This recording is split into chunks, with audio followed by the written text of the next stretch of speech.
avançando para a lição do domingo, é justamente a figura da sarça ardente. E sabe, irmãos, observando aqui a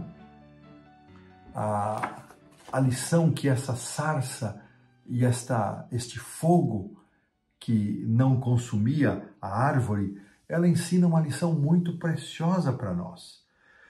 Vamos lembrar, quando Moisés fugiu do Egito para Midian, a sua mãe ainda estava viva, a sua mãe adotiva, os seus pais também estavam vivos, e ele vai e fica 40 anos ali na terra de Midian.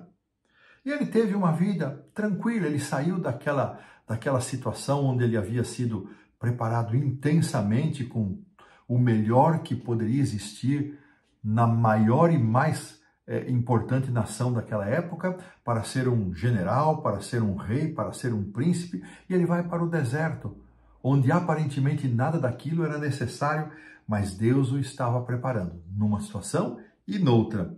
Ele ali encontra as filhas de Jetro, depois se encontra com Jetro, se casa com Zípora, teve 2 filhos, e esses anos de caminhada com Deus, tanto lá no Egito primeiramente, não vamos desprezar isso, quanto os 40 anos no deserto de Midian, aqui a lição diz que o transformaram e o prepararam para a liderança.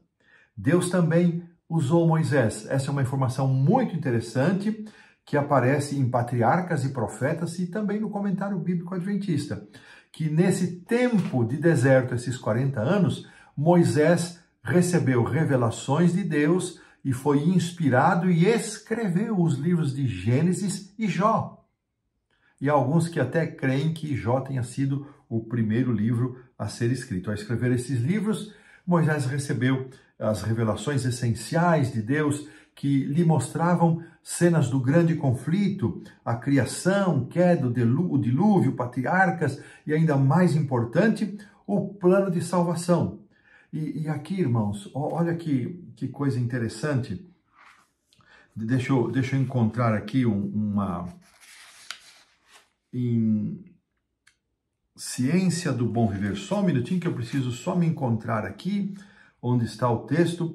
Em Ciência do Bom Viver, na página 303, Ellen White faz um comentário muito interessante sobre o contraste da saída de Moisés de um ambiente onde ele se julgava apto e habilitado a liderar o povo de Deus para um ambiente onde ele teve que aprender lições preciosas que transformaram a sua vida e seu caráter. Que coisa importante e interessante. Às vezes, irmãos, nós precisamos de um deserto na nossa vida para que o nosso caráter seja transformado, para que saindo daquela situação onde somos exaltados, bajulados, reverenciados, vamos para uma situação de humildade, de simplicidade e vamos aprender as lições de dependência de Deus, de confiança em Deus. Se é esse o seu caso, irmão, irmã, queridos amigos, devemos aproveitar essas oportunidades. Aqui nos é dito que Moisés estava,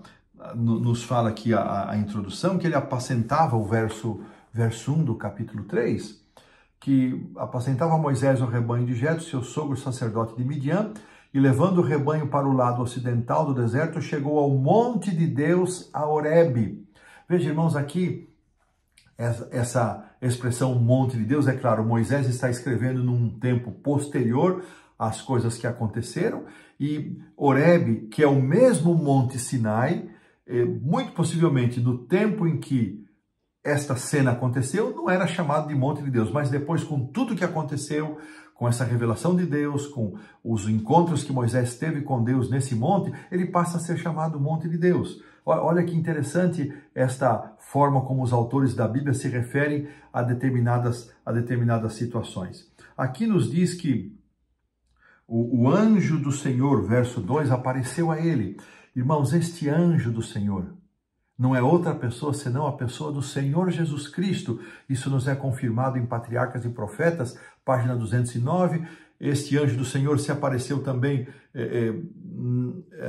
aos demais, a vários personagens bíblicos, de forma especial a Abraão.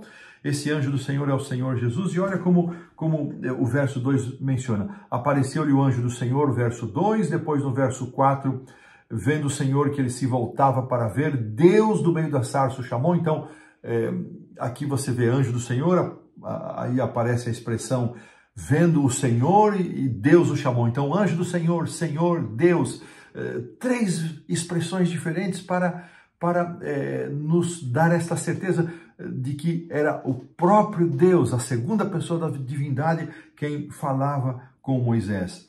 E olha que interessante, quando Moisés vê a sarça que estava incendiada, mas não se consumia, ele percebeu que algo extraordinário estava ali, e então Deus se apresenta a ele. Deus se apresenta a ele. E quando Deus se apresenta a ele, irmãos, o verso 6 nos diz que Moisés escondeu o rosto.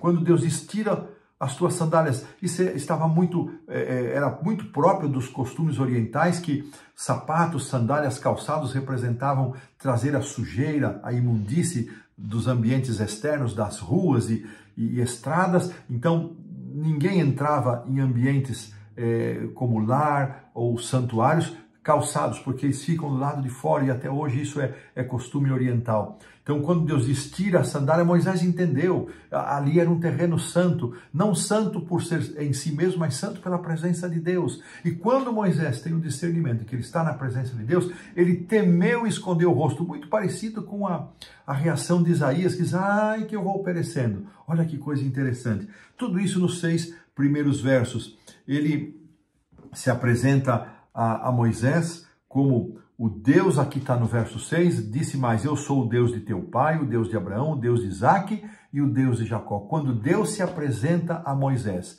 como o Deus dos seus antepassados, dos seus pais, o Deus de Abraão, de Isaque e Jacó, ele já estava apontando porque Moisés tinha conhecimento, ele havia escrito o livro de Gênesis, ele sabia as promessas que Deus havia feito a Abraão, sabia do tempo em que o povo ficaria no Egito, e quando Deus se apresenta, Moisés automaticamente ele já intuiu que esse Deus estava se manifestando para cumprir as suas promessas aos seus antepassados. Deus já estava abrindo um caminho. Aqui, irmãos, pensar agora para a gente finalizar a lição do domingo um pouquinho na sarça. A sarça, ela é a representação de uma mensagem de Deus. Ela contrasta com as grandes árvores. Ela não é uma árvore muito grande, talvez alguma coisa parecida com as árvores do cerrado, um pouco distorcidas, tortas, não muito grandes, com espinhos.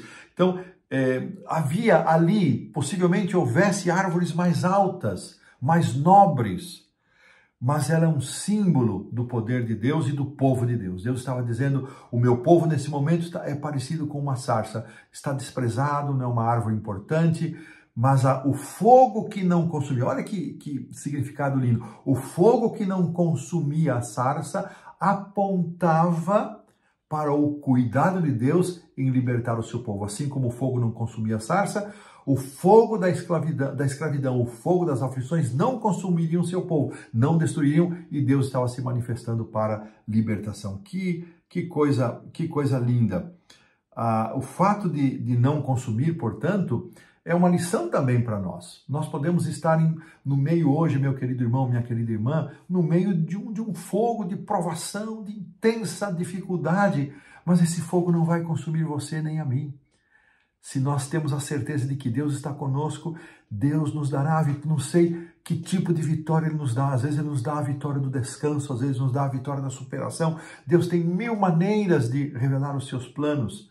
Então, que esta certeza de que Deus nos dará a vitória final, que ela nos conforte, nos anime, e desta maneira nós encerramos a lição do domingo.